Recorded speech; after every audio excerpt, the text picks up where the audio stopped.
I've always loved the sea. Even after an accident 10 years ago completely changed my life. I suffered a major spinal cord injury after running, diving and hitting my head on a sandbank. At the time, the newspapers reported that I was a young surfer from Cardiff. Thing is, I'd never ever been on a surfboard. Until now. My first wave, and I didn't wipe out. But my surfing lesson isn't complete without taking Ben's new tandem board on its maiden voyage. And I just can't wait to give it a go, to christen it, I suppose. Yeah. Being seated is a whole new experience, and it's comfortable too.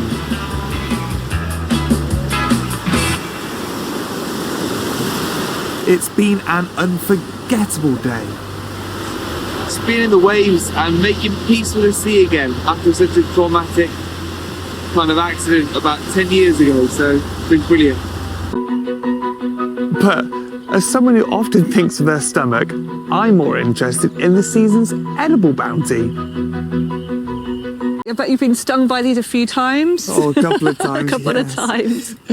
Yeah, these are nettles, and if there's one wild food you want to get to know, it's nettle. To try it raw, or what you do is you have to roll all of the inside of the leaf and the stalk into like a little pouch. Well, let's give this a go. Give it a go. And hopefully I don't get stung. Do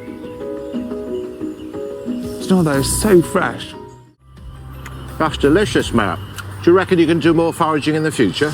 Well, you know what? I think I really will, because it's a lot more accessible than you might think.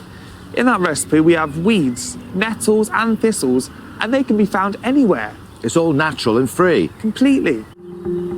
I'm a bit of a guinea pig on this. This is the first time they've taken a wheelchair user over the aqueduct. Let's hope this thing floats. Right. Oh, look at that. Yeah. Blooming lovely. We're in. With a few paddle strokes, we're on our way to Vronkasukta in a cast iron trough, 120 feet above the River Dee. This is Factory Road. It's all houses now. But from the late 1920s, furniture of the highest quality was being made at the Gwalia Works right here. The furniture was marketed as Welsh and branded using Welsh place names such as the Llethley table and the Llanberis sideboard.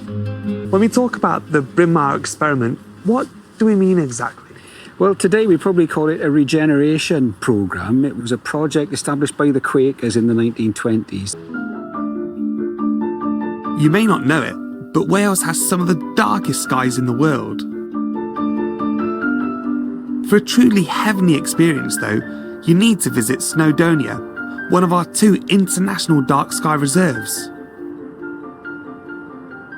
Like most people, I enjoy looking at the night sky, but apart from the plough, I don't really know what I'm looking at. Gone are the days when astronomy was a job for old men in grey suits.